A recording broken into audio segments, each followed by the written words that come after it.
Pour vous abonner, abonnez-vous, cliquez sur la cloche pour des notifications, likez nos vidéos. Abonnez-vous massivement à notre chaîne, cliquez sur la notification pour recevoir nos publications. Merci. N'oubliez pas de liker aussi. Bienvenue dans votre magazine Jeunesse Congolaise au Travail TV, présenté par Wabino Pierre Molumba. Bandeko, nous avons des lanceurs d'alerte dans notre pays, mais que nous ignorons pour la plupart des temps leur message. Jean-Marc Kabonde avait dit que le FCC avait réuni ses spécialistes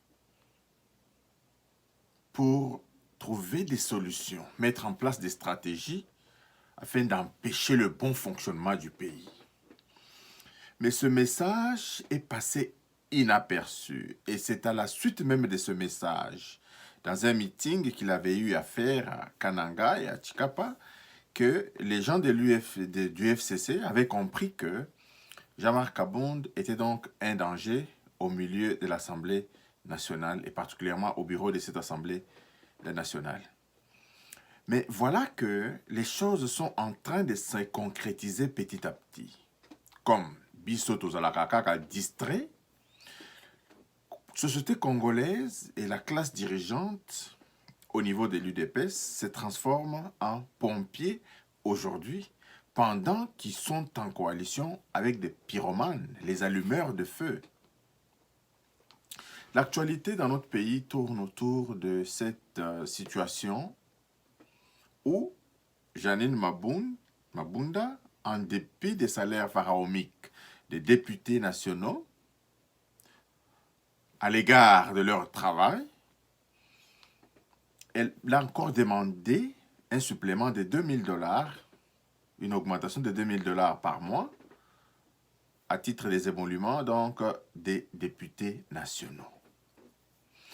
Bandeko, ce n'est pas fortuit. Aujourd'hui, on se focalise sur les montants, sur les sommes, etc. Mais ici, nous voudrons simplement vous faire orienter vers le méthode de fonctionnement de ce Front commun pour le Congo, le FCC. Le FCC veut créer l'instabilité. Et pendant que nous nous préoccupons à éteindre, sinon à annihiler cette instabilité, eux sont en train de faire autre chose. Donc le FCC fonctionne en mode anticipation. Vous allez voir qu'il y a des crises un peu partout, à des postes de responsabilité gérés par Bandekonabiso et la FCC. Donc il crée des problèmes et le président de la République cherche à résoudre ces problèmes. Une fois ce problème fini, un autre s'est créé. Je vais vous expliquer, Bandeko. Jean-Marc Kabonde avait dit que réunissant qui professeur, n'a expert pour baluka stratégie ni pour que Félix Tshisekedi a réussir mandat n'a été. Parce qu'en 2023, le président Félix Tshisekedi ne se pointera pas devant les Congolais avec ce qu'il a. Le président se pointera en 2023 devant les Congolais avec un bilan. Alors, ils veulent que ce bilan soit négatif. Inae la population et bon kokako élire Yeli Soussou T. Encore une fois, ici, c'est un rappel à ceux qui pensent que en 2023, ils auront pour argument « Oh non, on nous empêchait de faire ceci, on était en coalition ». C'est un argument qui ne passera pas. Alors, que fait concrètement le FCC? Likambo Oyo, Bomoni Basengi, augmentation à 2000 $, c'est tout simplement une incitation à la révolte populaire. C'est une incitation à la création de l'instabilité. L'exemple patent est celui des professeurs qui ont déjà pris la marche. Les professeurs aujourd'hui ont fait une déclaration. Une intelligente déclaration. Et puis, on va continuer à discuter donc de cette question. Voilà. Ne représente plus rien sur le marché. De tout ce qui précède, le professeur de l'Université de Kinshasa déplore les conditions infrahumaines dans lesquelles croupit la population congolaise dans son ensemble et exige pour ce fait qu'il soit publié les rémunérations de toutes les couches socio-professionnelles du pays, à savoir la présidence de la République, le Parlement, le gouvernement, les cours et tribunaux, et cela du secrétaire général jusqu'au huissier. 2. Les professeurs de l'Université de Kinshasa demandent au gouvernement de prendre en charge les soins médicaux, le logement, le transport, la situation familiale des professeurs et de leurs collaborateurs et de cesser de retenir l'IPER sur une rémunération insignifiante et difficilement acquise. 3. Les professeurs de l'Université de Kinshasa exigent l'amélioration des conditions de vie et de travail du personnel académique, scientifique, administratif, technique et ouvrier en payant au moins $5 000 américains aux professeurs associés et en respectant la tension salariale pour les autres catégories. 4. Les professeurs de l'Université de Kinshasa exigent illico la mécanisation des nouveaux docteurs à thèse, chefs de travaux, assistants et autres personnels. Fatigués par les discours démagogiques et fort du constat qu'il y a dans ce pays une catégorie. Donc, les professeurs ont marché. Donc, voici les professeurs de l'Université de Kinshasa en train de marcher pour revendiquer l'amélioration de leurs conditions de travail et leurs conditions de vie, particulièrement leur salaire. Au lieu bien de se préoccuper de toutes les couches socio-professionnelles de notre pays, Mabunda et sa bande de députés qui ne font rien, qui ne font que des pétitions et des motions et non pas de la législation et qui revendiquent plus de $2 000 d'augmentation des salaires. Pour faire quoi? Il y a même un fainéant député qui disait que c'est pour aller mieux s'occuper des autres. Non, on n'a pas besoin de ça. On n'a pas besoin que vous soyez bien payé pour vous occuper des autres. Encore une fois, l'immaturité de nos députés. Pour réclamer l'augmentation des salaires, non seulement, eux n'ont pas demandé l'augmentation des salaires, ont demandé d'abord la publication des salaires de toutes les couches socio-professionnelles dans notre pays, en commençant par la présidence de la République jusqu'au huissier de la fonction publique. Une fois ces salaires publiés et connus, on va maintenant voir les écarts des salaires, les disparités salariales qui seront mises à nu dans ces grilles salariales qui vont être publiées. Et ce n'est qu'à l'issue de ça qu'on pourra véritablement comparer, dire qui doit obtenir une augmentation, qui ne doit pas l'obtenir, afin de pouvoir équilibrer donc les salaires au niveau national. Donc, l'objectif du FCC en demandant $2 000 aux députés est tout simplement une méthode d'instabilité politique afin d'inciter toutes les couches socio-professionnelles de notre pays à pouvoir revendiquer. Il y a le FCC, il y a aussi leur bras séculier, M. Caméré, qui, publiquement, se vante d'avoir augmenté les salaires multipliés par 3 pour certains conseillers à la présidence, multipliés par 3 les salaires des députés lorsqu'il était président de l'Assemblée nationale, et sans jamais penser, en tant que président de l'Assemblée nationale, comment est-ce qu'ils pouvaient améliorer les conditions socio-économiques des peuples pour lesquels eux sont réunis dans cette Assemblée nationale-là. Donc, toutes ces personnes, Kamere, Mabunda, ont alimenté un phénomène qui va créer encore une fois une instabilité dans notre pays parce que toutes les couches socio-professionnelles vont s'élever et pouvoir revendiquer l'augmentation des salaires. Voilà ici atteint un des objectifs du FCC.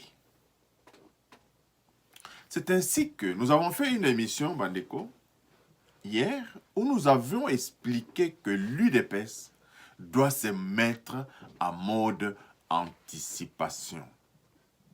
L'espèce qui survit, nous le répétons toujours, c'est cette espèce qui sait s'adapter. Lorsque dans un pays, nous avons des gens, il y a FCC, il faut s'adapter à leur méthode de travail. Non pas en devenant méchant ou bien en prenant des décisions irréfléchies, mais simplement à anticiper leurs besoins. L'anticipation de leurs besoins consiste à quoi? Nous avions proposé déjà une solution beaucoup plus tangible, consisterait à des consultations populaires. Le président de la République devrait donc mener des consultations populaires dans un format qui est compatible au budget du pays. Et cette consultation lui offrirait une piste de solutions dans la plupart des problèmes auxquels notre pays est confronté. Et ces solutions qui vont être obtenues à travers ces consultations populaires seront soumises à des experts de tous bords. Le président de la République va convoquer un collège des experts de différentes sensibilités de notre pays. Et ces experts vont travailler sur les propositions, sur la problématique que le président de la République va leur donner en ce qui concerne chacun des problèmes qui seraient soulevés dans les consultations populaires. Ainsi, le président de la République mettra sur la table, à travers une concertation avec le gouvernement, le Parlement, pour pouvoir solutionner ces problèmes-là et établir un échéancier. Donc la consultation populaire, dans un format pratique, dans un format qui est faisable, dans un format approprié que le président de la République peut donc trouver pour que cela soit possible. En ce qui concerne, Bandeko, l'autre problème, le problème de la gestion financière dans notre pays, parce que toutes ces réclamations d'augmentation salariale sont bien bonnes. Mais la question fondamentale que nous devrions nous poser ici, est-ce que payer 10 000 $, est-ce beaucoup? Est-ce peu? Par rapport à quoi? Cette question doit être véritablement réfléchie. Les députés nationaux, moi je suis de ceux qui disent que l'augmentation salariale est possible, mais pourvu que cela soit évalué pour toutes les couches socio-économiques de notre pays. Mais avant que cela n'advienne, moi je suggère au président de la République de renforcer les évaluations de ceux qui travaillent. Les évaluations de ceux qui travaillent. Parce que qu'est-ce qu'on paye? On paye les heures au travail ou on paye les heures de travail? Donc la solution à cette question permettrait à ce que chacun gagne le fruit de son travail.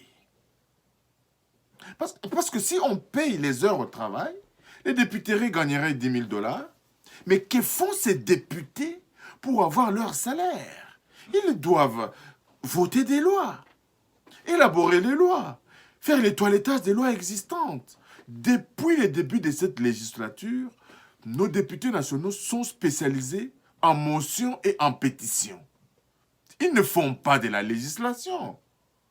Et c'est aberrant que ces députés réclament aujourd'hui des augmentations des salaires.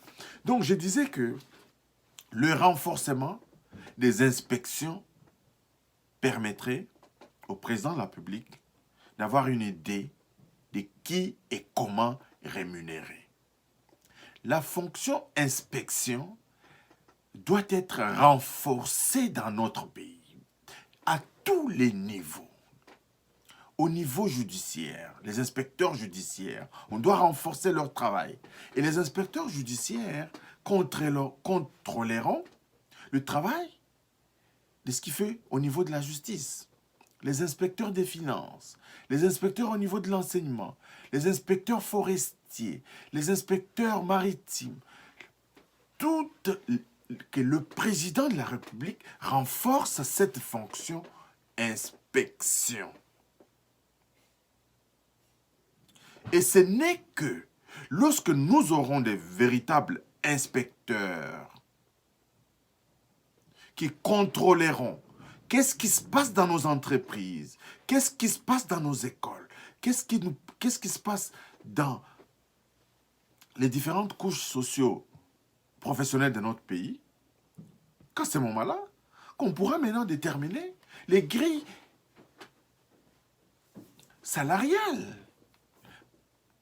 et la catégorisation des salaires en fonction des études. On ne peut pas trouver un licencié qui est au Parlement et un licencié qui est en enseignement avec une disparité salariale. Ça ne marche pas. On peut élaborer des barèmes salariales en fonction des diplômes, en fonction des postes, en fonction... Donc, ce travail peut être fourni au président de la République par des spécialistes qui vont travailler spécifiquement sur cette question. Et je parlais des grilles d'évaluation. Pour éviter l'erreur humaine, pour éviter la subjectivité, le président de la République devrait consulter des spécialistes qui vont élaborer pour lui les grilles d'évaluation. En ce qui concerne par exemple les membres du gouvernement, en ce qui concerne par exemple les gouverneurs, le président de la République nous avait promis une évaluation des gouverneurs à tous les 3 mois. Ça fait 1 année et demie, mais nous avons constaté que le président n'a évalué les gouverneurs qu'une seule fois. Alors qu'il y a déjà plusieurs trimestres passés, cette évaluation n'a pas eu lieu. Évidemment, nous comprenons que la crise sanitaire qui est intervenue au mois de mars dernier dans notre pays a bouleversé l'ordre normal des choses. Mais nous voulons que cette idée soit maintenue, qu'une évaluation de ceux qui travaillent soit effectuée avec des grilles d'évaluation beaucoup plus adaptées pour éviter une subjectivité dans cette évaluation, pour éviter donc des erreurs humaines dans cette évaluation. En commençant par les gouverneurs. On peut évaluer la présence des gouverneurs dans leur bureau de travail. On peut évaluer si le gouverneur connaît véritablement tout son territoire, s'il fait des sorties régulières pour connaître un peu le fonctionnement de sa province. On peut évaluer comment le gouverneur s'est réuni avec les différents responsables, bourgmestres, etc. On peut évaluer les marchés dans les différentes provinces. On peut évaluer. Donc, les critères d'évaluation peuvent être élaborés pour nos provinces. D'abord, et à ce moment-là, le président de la République peut bien noter chacun des gouverneurs à travers des grilles d'évaluation qui seront élaborées pour l'évaluation de tous les gouverneurs. Nous avons l'expertise pour ce travail-là. Nous avons de l'expertise pour pouvoir élaborer ce travail-là, établir des grilles d'évaluation pour évaluer. Même les conseillers à la présidence peuvent et doivent être évalués. Les ministres doivent être évalués.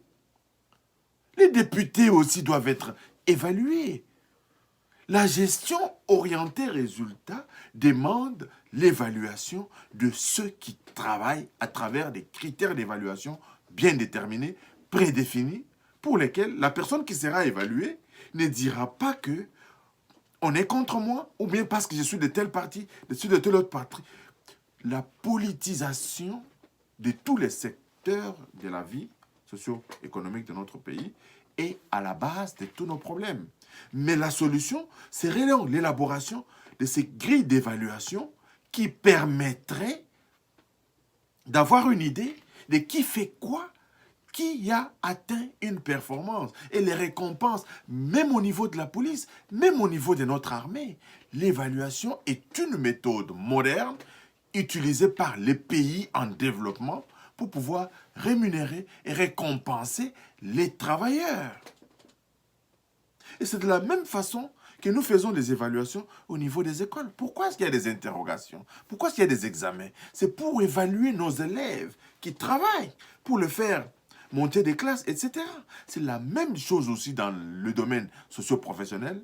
Nos travailleurs doivent performer. J'ai suivi avec beaucoup d'attention le compte-rendu du Conseil des ministres du vendredi 12 juin. J'ai vu que ce qui m'a intéressé particulièrement, c'est cette réforme de notre diplomatie. Le ministre des Affaires étrangères et le ministre de la Coopération ont pour objectif de créer la réforme de notre diplomatie.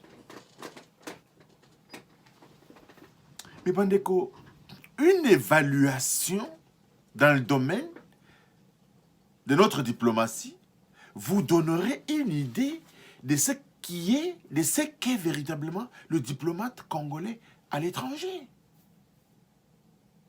Que font nos diplomates congolais à l'étranger?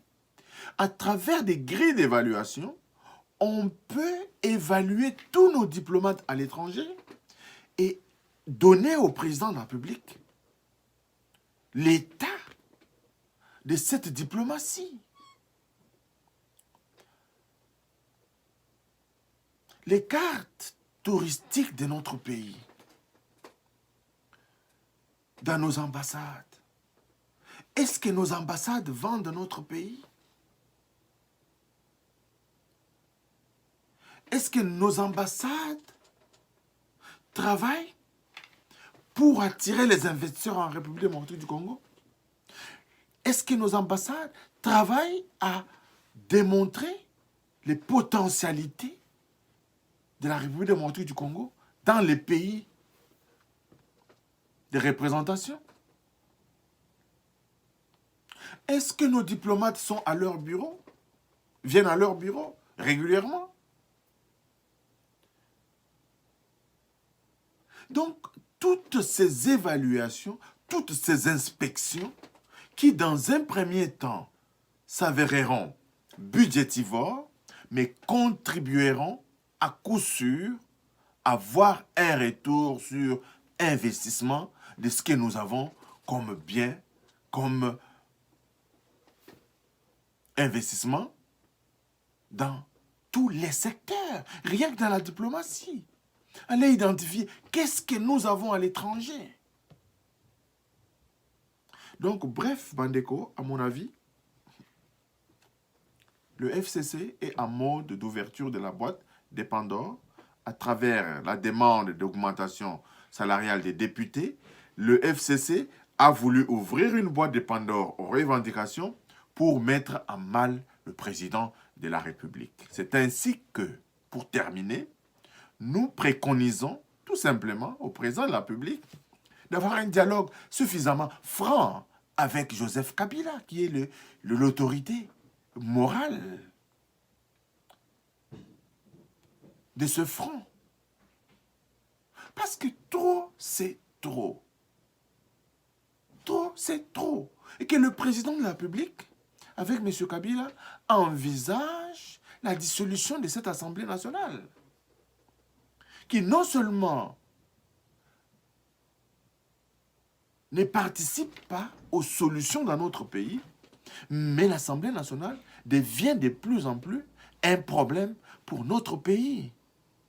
Regardez les mensonges avec lesquels les députés nationaux répandent des faussetés dans l'opinion nationale.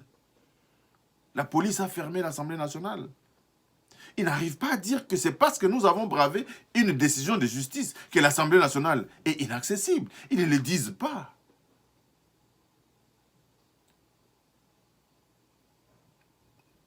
Encore une fois, Bandeko, merci de nous avoir suivis. Abonnez-vous à notre chaîne. Abonnez-vous massivement. Envoyez vos commentaires. Envoyez vos suggestions. Si vous avez des vidéos, envoyez-le nous à travers notre adresse électronique jctmagazinetv@gmail.com. Merci et à la prochaine. Bye bye.